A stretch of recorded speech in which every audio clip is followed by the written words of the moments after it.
अस्सलाम वालेकुम नाजरीन। मैं हूं आपका होस्ट मोहम्मद सलमान आज़ाद और आप देख रहे हैं भी पाकिस्तान। नाजरीन, आज हम बात करेंगे उसी टॉपिक के हवाले से जो हमने रिसेंटली टॉपिक छेड़ा था, शादी ब्याह के हवाले से, लड़के लड़की के हवाले से। तो इसी को मजीद आगे लेके चलते हैं। आज का जो टॉपिक है वो है तो शादी ब्याह का, लेकिन हो क्या रहा है, रिश्तों में रुकावटें कहां पर हैं, उस हवाले से बात करेंगे।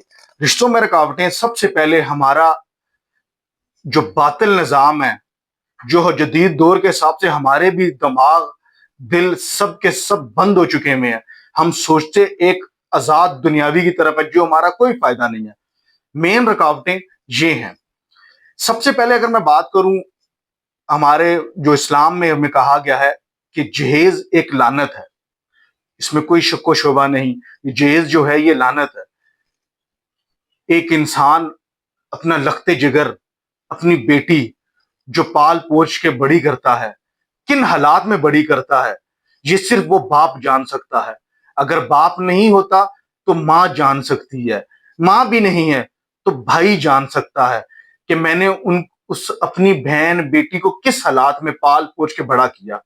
और फिर वो जब रुखसती की बात आती है तो आजकल यहाँ पर जहेज का मामला सबसे आगे उठाया जाता है।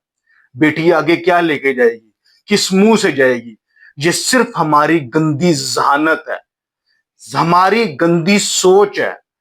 हम अपनी बहन बेटी को नहीं देखते, लेकिन जो दूसरी आने वाली होती है हम उसके ऊपर जरूर तनकीद का निशाना बनाते हैं कि वो आई, क्या लेकर आई।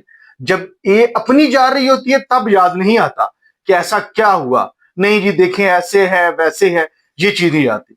अगर मैं इसे थोड़ा सा और आगे बात करूं, जैसे हमारे इस्लाम में जहेज एक लानत के करार दिया है, इसी तरह आजकल के मौजूदा दौर में मर्द की कमाई पर नजर रखना ये भी घटियापन है।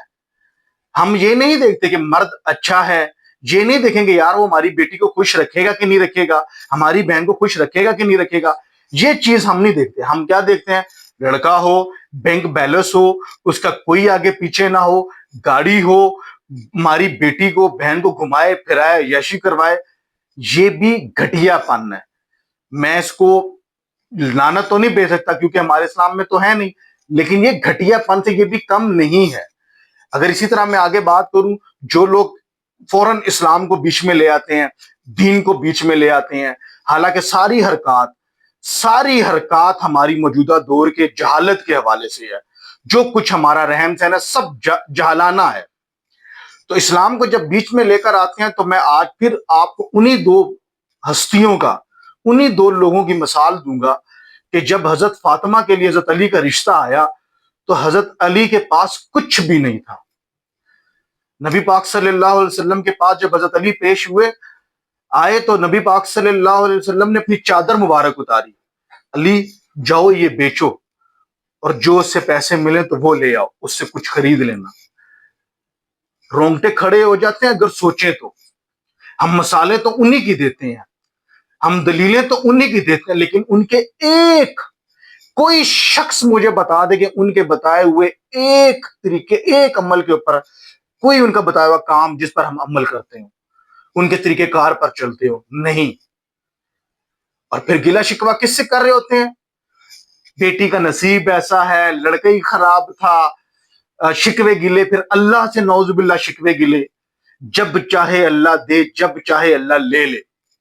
और उसी के साथ में आजकल का जो एक हदीस मुझे याद आई कि नबी पाक सल्लल्लाहु अलैहि वसल्लम ने फरमाया कि क़यामत से कबल औरतों की तादाद कसीर होगी, ज्यादा तादाद में होंगी। जैसे नवासी के पैदा होने में बेटी का कसूर नहीं होता ना, वैसे ही पोती के पैदा होने में बहू का कसूर नहीं होता। ये आप अपनी जहानत है आपकी, ये आपकी सोच है। क्या आपकी बहन बेटी नहीं है? इस चीज को सोचें, इस चीज को मद्देनजर रखें, इस्लाम को अपनाएं।